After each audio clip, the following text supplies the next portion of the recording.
Okay, got a project today. Gonna be doing milk crates because I like fishing out of milk crates. They're very cheap, they're strong, they're versatile, they're easy to carry, and it's easy to attach stuff to. Been fishing out of this one, and I don't really need nothing that big. It's I guess it holds 6 gallons. So I'm gonna switch, and we're gonna go to smaller size, which holds, I guess, 4 gallons. So I'm going to change my setup a little bit. And that's the beautiful thing about working with these is you can change, you know, with zip ties, bungee cords, and carabiners, you could pretty much attach anything to a milk crate. And the way I had it set up worked on my Hobie, but this year I've got a different mindset. I'm going to go a little bit lighter. So I'm going to take everything off of the first crate, kind of rearrange it a little bit, move it to the second crate. And I'll show you how I did the first one, how I'm going to do the second one, and why I set it up like I set it up. Everybody's different. Everybody's going to set their stuff up a little bit different, whether you're right-handed, left-handed, or whatever. But this is the project, and I figured, hey, well, I'm going to do this. Why not just shoot a video as I go? Okay, so starting with the bottom. First thing for me always is noise, and plastic on plastic is loud, especially in the water. So I had these foam pads that I got from, this is just foam pipe covers, but they're really thin, and over the years they've kind of wore in. They worked, but I'm going to try and do something a little bit better this time. So, you know, just trying to use stuff that I have around the house. I grabbed a pool noodle. I thought about maybe doing something with that. The whole goal was to not have something that's going to absorb water, because obviously it's going to get wet. So I think what I'm going to do is, I found this old sleeping pad, which this stuff is closed cell, so it doesn't really absorb water. And I think I'm just going to cut a square, mark it out with a Sharpie, cut it with a razor knife, and zip tie that in the corners in the middle, and have that as a base. It'd be nice and quiet when you sit it down, nice and soft. So that's where I'm going to start before I start attaching anything else. I'm going to start at the bottom here and get that cut out.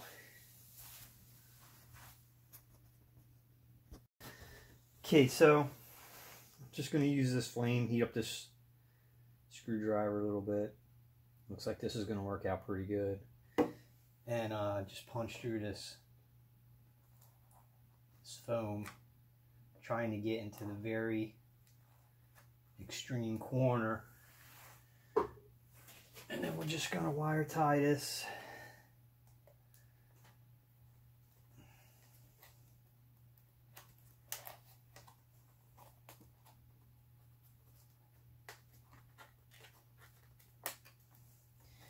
And we're going to do that in each corner and cut off the slack. Probably do maybe one in the middle and see how, if it needs any more. Okay, so we got that on. That was easy.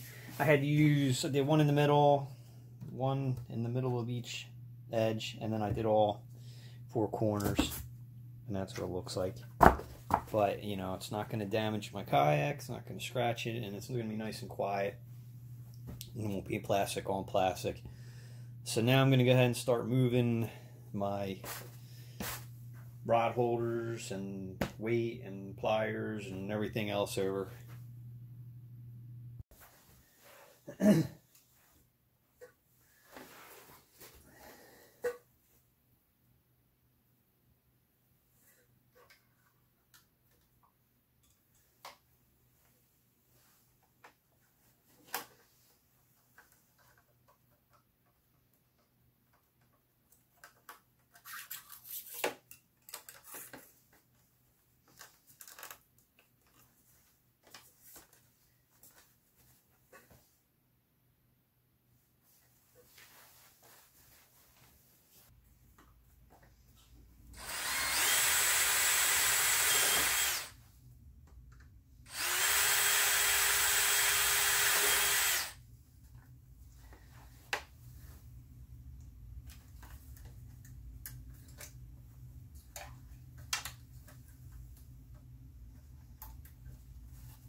Use a pair of diagonals to cut the ends off.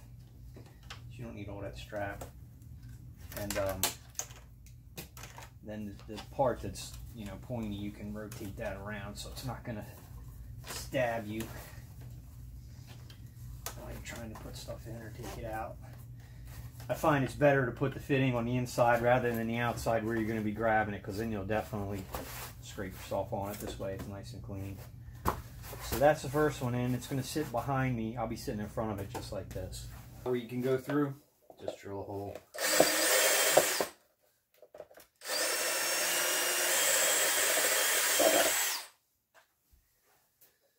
And I mean, this is just Tupperware that my wife's probably going to ask me in a couple months, where is that container at? I'll be like, I don't know.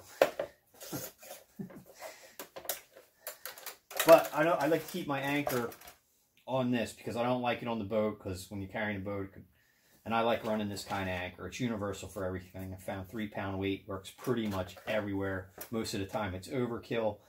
But if you get one of these ones that has the coverings on it, it's not real loud on your boat. It's not going to scratch up stuff. So, like I said, once I get it on the boat, I usually just lay it on the gun walls on the side. And when I want it, I throw it over. You get one of these dog leashes that has, you know, 10, 15 foot. And you can lock it in at a certain distance. So you don't need to have 15 foot of line out if you're only like 4 foot of water. So that's why I use these. I found them pretty good. It's pretty simple, pretty cheap, pretty effective.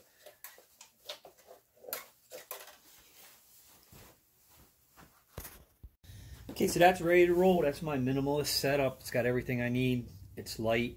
It's easy to carry. Throw your tackle box in there. The only thing left to do is, for the boat I'm going to use it in, I have to figure out how to anchor it so that if the boat does flip, I don't lose the milk crate. It'd still be attached to the boat with a bungee or something, some kind of connection.